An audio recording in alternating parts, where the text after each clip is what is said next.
સમાચાર જૂનાગઢથી જૂનાગઢ મહાનગરપાલિકાની ચૂંટણીમાં રાજકારણ ગરમાઈ ગયું છે। વોર્ડ નંબર 9ના ભાજપના ઉમેદવારનું ફોર્મ રદ કરવાની કોંગ્રેસની માંગણી છે। ઉમેદવાર SC/STમાં હોવા છતાં OBCમાં ફોર્મ ભર્યું હોવાનો દાવો। કોંગ્રેસના ઉમેદવાર મહિપતસિંહનો ભાજપના ઉમેદવાર આકાશ કટારા પર આક્ષેપ। એટ્રોસિટીના કેસમાં SC/STનો દાખલો રજૂ કર્યાનો આક્ષેપ। ઉમેદવારે સમયાંતરે બે અલગ અલગ દાખલા રજૂ કર્યા હોવાનો આક્ષેપ। ચૂંટણી પંચે રજૂઆતને ગ્રાહ્ય ન રાખી હોવાનો વકીલનો દાવો।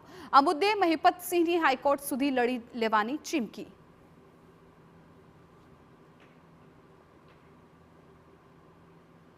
ચૂંટણી અધિકારી સાહેબને મેં વિનંતી કરેલી કે મારી સામે કુમણભાઈ કટારાના સન આકાશભાઈ કરમણભાઈ કટારા જેણે મારી સામે જે ફોર્મ ભરેલું છે OBCમાંથી તે ગ્રાહ્ય ના રાખવું જોઈએ, કેમ કે એમણે જે સર્ટિફિકેટ રજૂ કરી છે એ ગ્રાહ્ય રહેતું નથી। ST/SC સેલનું સર્ટિફિકેટ એમની પાસે હોય અને OBCનું સર્ટિફિકેટ મૂકી અને મારી સામે ચૂંટણી લડવા માટે આકાશભાઈ જે કરે છે પ્રયાસ એ તદ્દન ખોટો છે।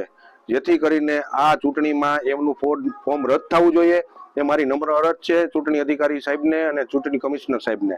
એટ્રોસિટીની ફરિયાદ થઈ છે, એમાં એને પછાત વર્ગના તરીકે સર્ટિફિકેટ રજૂ કર્યું છે અને જ્યારે હાલમાં એણે OBC તરીકે ઇસ્યુ કર્યું છે, તો આ ડ્યુઅલ સર્ટિફિકેટ છે એ બાબતે મહિપતસિંહભાઈએ વાંધો લીધો છે, પણ નાયબ કલેક્ટર સાહેબે એ વાંધો નામંજૂર કરી એનું ફોર્મ માન્ય કર્યું છે। પણ ટેકનિકલ રીતે જોવું તો એક માણસનું બે ના કરી શકે એમ, એના માટે હવે જો સાહેબ ઓર્ડર કરશે તો એની સામે હાઈકોર્ટમાં જઈ શકાય એમ છે। અને બીજું એ છે કે જો આ ડ્યુઅલ સર્ટિફિકેટ રજૂ કરે તો ફોજદારી ગુનો પણ બની શકે છે।